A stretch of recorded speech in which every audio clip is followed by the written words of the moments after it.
Today, we're jumping into a topic that's central to Islamic tradition, the Day of Judgment, or Qiyamah. We're going to look at the specific signs that were prophesied to signal the end of the world as we know it. So let's just dive right in. So here's how we're going to break it down. First, we'll get a handle on what Qiyamah actually is. Then we'll get into the two different kinds of signs, the subtle minor signs and the really dramatic major signs. And we'll finish up by asking, what's the whole point of knowing about these signs anyway? Okay, let's start right at the beginning with the inevitable hour. So what is Qiyamah? And why is it so important to understand the signs that point to it? At its core, Qiyamah is a really foundational belief. It's the idea that the world as we know it will come to an end, and that this end leads to a final judgment where every single person is held accountable for their actions. You can see how this belief really shapes a person's entire perspective on life. But here's what's so interesting about these signs. According to tradition, the Prophet Muhammad didn't describe these markers to make people panic or try to guess the exact date. They were meant to be more like a spiritual heads up, helping believers see that the final event is getting closer. Now, these signs aren't all the same. They're actually broken down into two big categories. You've got the minor signs. These are subtle changes in society and behavior that unfold over a long, long time. And then you have the major signs. These are the big, unmistakable, world-changing events that are said to happen one after another right before the end. Let's start with the minor ones first. All right, let's take a closer look at these minor signs. These are the subtle shifts in society that some people believe we might even be seeing in the world around us today.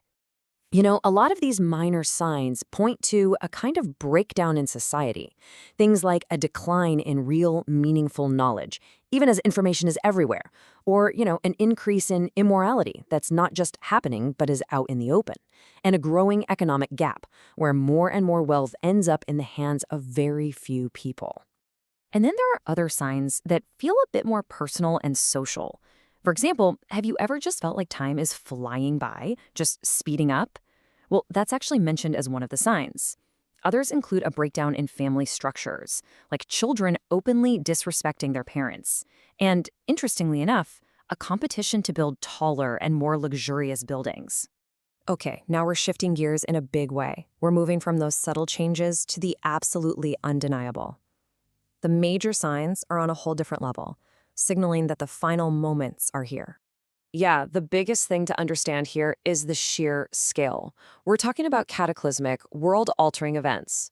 It's said that once the first one appears, the rest will follow one after another, kind of like beads falling off a broken string. Several of these major signs involve some pretty key figures. First, there's the appearance of the Dajjal, also known as the false Messiah, who is said to be a great deceiver. Then, the return of Isa, or Jesus, who is prophesied to defeat the Dajjal and restore justice. And finally, the emergence of these destructive forces known as Yajuj and Majuj, or Gog and Magog, who will bring immense chaos.